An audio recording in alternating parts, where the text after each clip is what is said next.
Bonjour à tous et bienvenue sur Mini-Inch, la chaîne d'actualité automobile et des miniatures. Vous avez été nombreux à regarder les 8 vidéos qui ont été rendues disponibles sur la chaîne sur le salon du jouet 2024 avec quasiment plus de 100 000 vues cumulées.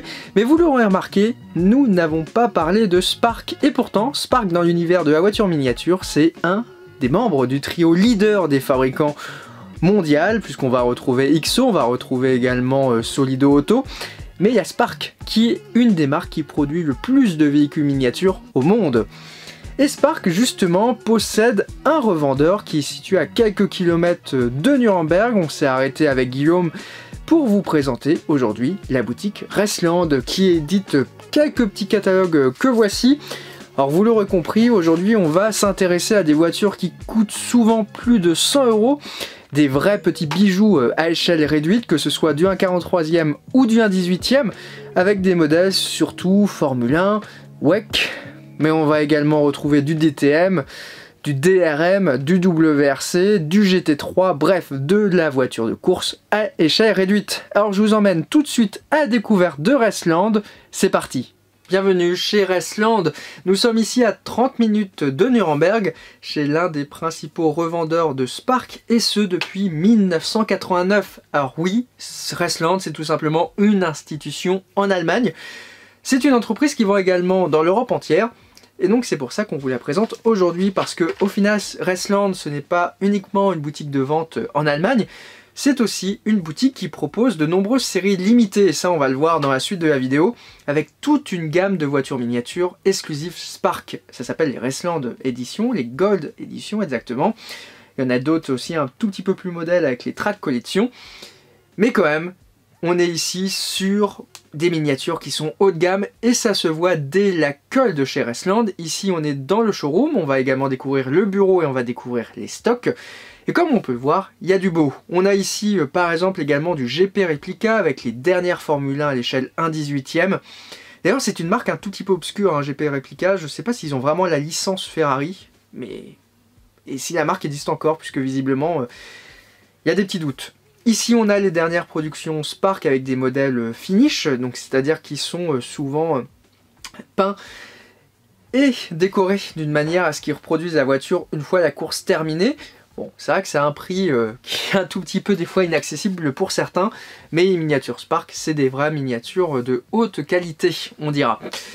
On est ici sur des miniatures qui sont premium. La plupart du temps, c'est vrai que sur la chaîne, j'essaie de vous présenter des miniatures qui sont accessibles, mais au final, Spark, c'est quand même un incontournable de la voiture de course aujourd'hui, avec des productions 1,43e, des productions 1,18e, comme ici avec les modèles des 24 heures du Mans. Et au final, la plupart du temps, Spark propose des miniatures qui sont totalement inédites, hein, à échelle réduite. Et surtout, il y a énormément de choses à dire par rapport à Spark. Et donc, les fameuses Gold Edition, les voici. C'est donc des miniatures qui sont réalisées à la demande de Restland, uniquement disponibles sur Restland. Alors, la plupart du temps, c'est des modèles, bon, un peu effacés de l'histoire. Mais dans la voiture de course, il y a quand même énormément de matière et de choses extraordinaires, hein. Bon, on est quand même très centré sur des modèles la plupart du temps qui ont couru en Allemagne, mais en fait, c'est des modèles qui n'existent tout simplement pas en miniature. Et juste pour vous donner un petit ordre d'idée, ça c'est une 1/12e, pardon, donc c'est grand. Et donc, les bureaux de Restland permettent surtout de découvrir les nouveautés. Alors Restland, on a donc des 1,43e, comme je vous le disais, on a aussi des 1/18e. Aujourd'hui, il reste que le petit F1 orange encore disponible. Et ici, on est sur le fameux mur des gloires, on dira, avec un résumé de l'ensemble des productions. Restland, c'est pas uniquement des productions anciennes. Ici, on est sur la gamme Track Collection, avec des exclus modernes. Bon, la plupart du temps, c'est des R8 qu'on court au Nürburgring, avec un sponsor très allemand. Et donc ça, c'est un petit panel des Gold Edition avec des futures nouveautés qu'on découvrira par la suite. La plupart du temps, on est dernièrement sur des modèles qui sont issus soit du DTM, soit du DRM. Alors, on verra l'histoire juste après. Des modèles également qui ont couru en Formule 1. Il fallait d'ailleurs savoir qu'à une époque, en Formule 1, il était possible de pouvoir se qualifier pour certaines courses. Et donc en fait on avait des écuries qui arrivaient avec une monoplace, qui tentaient de se qualifier pour la course et qui n'y arrivaient pas. Et ça fait des miniatures à reproduire complètement originales, est complètement inconnu du grand public. Mais au final, c'est un tout petit peu ça, quand même l'essence de la Formule 1 qui est un tout petit peu perdu, on dira aujourd'hui. Ça a complètement changé. Et surtout, on est sur des modèles quand même qui sont très atypiques, hein, que ce soit du DRM des années 80 ou même du DTM des années 90. En France, on va se le dire, il n'y a quand même pas grand monde qui va connaître ce type de voiture, surtout quand on sait que l'industrie des voitures miniatures aujourd'hui, c'est surtout des voitures qui sont civiles. Les voitures un tout petit peu compétition, c'est quand même un tout petit peu en perte de vitesse. Et j'ai pas en tête au final ce type de production en France, que ce que fait Raceland. Là on est vraiment sur des productions de passionnés, la plupart du temps à même pas 300 exemplaires, donc c'est pour vous dire que c'est vraiment rarissime. Hein. Ouais, une Retro-N, je vous rappelle, c'est 5000 exemplaires, aujourd'hui une automobile un 18e, c'est 2000. Là elle a même pas 300 voitures avec cette décoration. Et ici on est avec une Opel Kadett qu'on découvrira également par la suite, DRM Hockenheim 1981, une des dernières nouveautés de chez Raceland.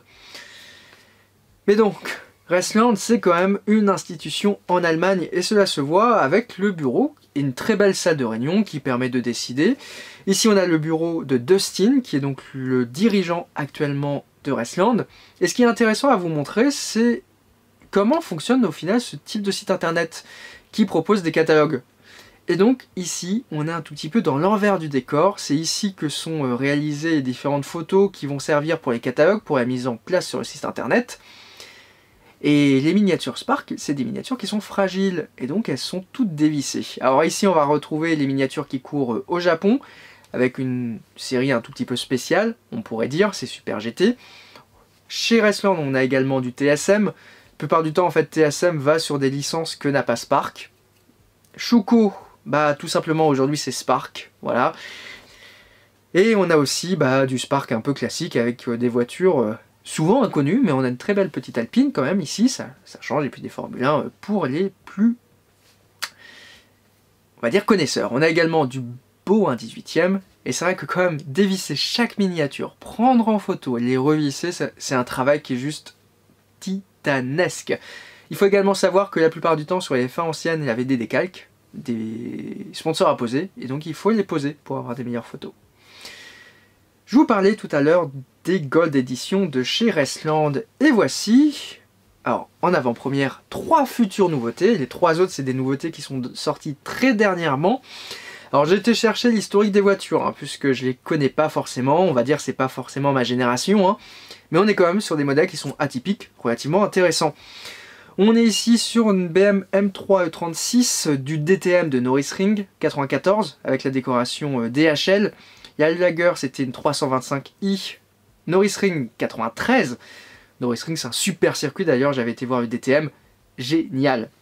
On a passé une petite Fiat X19 de chez Dallara, ultra rare pour trouver des informations. Juste à côté on avait la Kadett et on a fini avec la Ford Escort DRM du Norrisring 78. Bref, vous l'aurez compris, c'est vraiment des voitures très pointues. Alors vous avez noté que j'ai fait la distinction entre DRM et DTM, tout simplement parce que le DRM, en fait, c'était championnat allemand de voitures, un petit peu de monsieur et madame tout le monde, hein, le fameux principe du DTM, de 72 à 85, et le DTM est arrivé en 84. Voilà. Donc le DRM est considéré un tout petit peu comme l'avant DTM en Allemagne. On rappelle qu'aujourd'hui, le DTM allemand, c'est DGT3. Voilà, c'est un tout petit peu triste. Mais voilà, le WTCC est fini, le TCR décolle pas forcément. Les championnats de production, c'est plus ce que c'était, comme dans les années 70 à 80. Ici, on est dans le stock. Et le stock, vous avez des millions quasiment de voitures miniatures entreposées. Principalement du TSM, du Spark. On va également pouvoir retrouver quelques GP réplica. On a également par la suite quelques XO pour les budgets les moins abordables. Et donc ici, TSM, c'est tout simplement des voitures également en résine, hein, la plupart du temps très sportifs. Ils ont surtout une licence IMSA. Bon, TSM, c'est un tout petit peu la marque. C'est compliqué de suivre un tout petit peu ce qu'ils proposent. Ils proposent également du 1.64, hein, avec les fameuses Mini GT. Quand même énormément de modèles sympathiques, hein, comme par exemple les Lancia. Toujours disponible. On rappellera d'ailleurs que Mini GT est importé depuis cette année par le groupe Solido pour l'Europe entière. il va en avoir partout. Ça, c'était dans la dernière vidéo. Ici, on est sur du Looksmark, des voitures également un tout petit peu plus collection. On a également des casques. Voilà, on est sur un budget ici, il faut considérer qu'une 1,43e Spark, hein, c'est 79,95. Les modèles Gold Edition sont à 89,95 et les 1,18 de chez Spark, c'est 199,95 €, hein, c'est 200 €. On retrouve également chez Spark énormément de modèles qui sont dédiés à des pays. On appelle ça les séries nationales. En fait, la plupart du temps, chaque importateur, la Belgique, l'Allemagne, essaie de reproduire les modèles de course qui sont dans son pays. Et donc c'est pour ça que les Spark, la plupart du temps, sont produites à partir de 200 à 300 exemplaires, jusqu'à plusieurs milliers, voire centaines de milliers pour certaines Formule 1. Hein. Mais en fait, c'est juste que chaque pays possède quasiment ses propres voitures miniatures. Et donc quand vous cumulez tout ça, bah Spark, c'est des millions de voitures par an, tout simplement. Et Spark est donc une entreprise aujourd'hui qui est présente à Macao, hein, et qui propose des voitures quasiment dans le monde entier, puisqu'on retrouve des voitures de course, des GT3, des GT4, des Formule 1, partout. Ici, on a par exemple des voitures également des 24 heures du Mans. C'est un tout petit peu l'origine de Spark quand même, avec énormément de modèles, des décorations toujours les plus originales, mais on a quand même des modèles assez atypiques. On a d'ailleurs les dernières Formule I qui sont reproduites Spark, et d'ailleurs Racing, c'est le distributeur exclusif pour l'Allemagne de cette série-là. Un modèle qu'on retrouve également chez Corgi, mais que j'ai pas encore vu. On a également du WRC, mais sauf que c'est vrai que le WRC c'est très XO en ce moment, parce que XO a certains modèles que ne peut pas reproduire Spark avec les licences. La Formule 1 aujourd'hui c'est un vrai développement chez Spark, avec énormément de modèles des années 50 à 80-90, l'époque où finalement un pilote pouvait arriver avec une monoplace et prétendre courir face au plus gros. Et donc c'est des petits modèles quand même qui sont pas forcément très connus. Une fois que vous avez commandé en ligne, ben arrive la partie expédition, et comme on peut le voir, c'est carré. Bon, on est en Allemagne, c'est bien organisé, là-dessus il n'y a rien à redire par rapport au stock. Il n'y a pas un poil de poussière quand même, c'est juste clinique. Et donc on continue le stock avec les XO. Donc les XO sont souvent proposés entre 40 et 50 €. Donc ça on peut également les retrouver en France, hein, avec l'importateur Momaco. Il n'y a pas forcément de séries qui sont exclusives. Et donc XO, c'est forcément une marque qui produit énormément beaucoup, avec des transporteurs, etc. Vous notez, on parle beaucoup de Spark et d'XO, mais à une époque, il y avait Minichamp aussi, qui est un fabricant allemand de voitures miniatures de course, qui faisait surtout des BM, du GT3, du DTM. Ici, une petite Trophée du Portugal, d'ailleurs, une petite Alpine. Enfin, qu'on a de voir d'ailleurs les voitures portugaises un jour, c'est... Il y a tellement de choses à raconter, Petit Jardin. Et donc oui, Minichamp, c'est tout simplement une entreprise qui a complètement disparu du marché. Ils produisent quelques voitures. Là, j'ai vu qu'ils avaient annoncé par exemple le BMX au 1.18, quelques F1. Ils ont la licence Williams et les As, que n'a pas Spark par exemple. Mais qu'est-ce que devient Minichamp? Ça, c'est une vraie question. Ils n'étaient même pas présents à Nuremberg. Et visiblement, en fait, ils n'ont pas d'usine qui était propre, donc ils faisaient produire en sous-traitance. Certaines miniatures chez GT Spirit par exemple, et donc certains fabricants ont dit qu'ils arrêtaient de produire. Alors là on a toujours des Spark plus originales les unes que les autres, on a également des modèles de rallye, des modèles de course. Les miniatures Spark en fait sont des voitures miniatures qui sont faites en résine, donc ça permet d'avoir des tout petits tirages, et la plupart du temps, Spark ils n'hésitent pas à aller voir des voitures qui sont complètement inconnues au bataillon. Pour terminer sur Raceland, on a également pas mal de livres qui peuvent être à retrouver sur la boutique. On a également des solidos pour permettre d'avoir des miniatures qui sont accessibles. Je pense qu'ils essaient de s'ouvrir un tout petit peu tout aujourd'hui. On a aussi Burago qui propose des belles miniatures, même si c'est vrai qu'aujourd'hui la majorité des ventes de Raceland ça va être du Spark, et aussi au final les gammes Gold Edition qui sont uniquement limitées à 300 exemplaires. Alors comme vous pouvez le voir, c'est vraiment un showroom et une partie vente qui est clinique.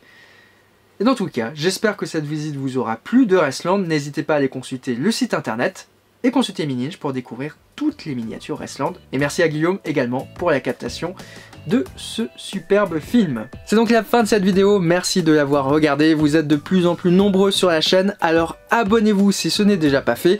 Également, vous pouvez me suivre sur l'intégralité de mes réseaux, Instagram, Facebook, ou également Twitter. Et surtout, allez consulter l'actualité des voitures miniatures et de l'automobile sur miniinch.com tous les jours. De notre côté, on se retrouve dès la semaine prochaine depuis le salon de Genève. Je vais essayer de vous faire découvrir la nouvelle Renault 5, également le stand Renault, peut-être le stand Dacia, et j'espère qu'il y aura également des miniatures. Alors restez au courant de l'actualité automobile et des miniatures avec Mini Inch. On se dit à très bientôt sur YouTube. Allez, ciao!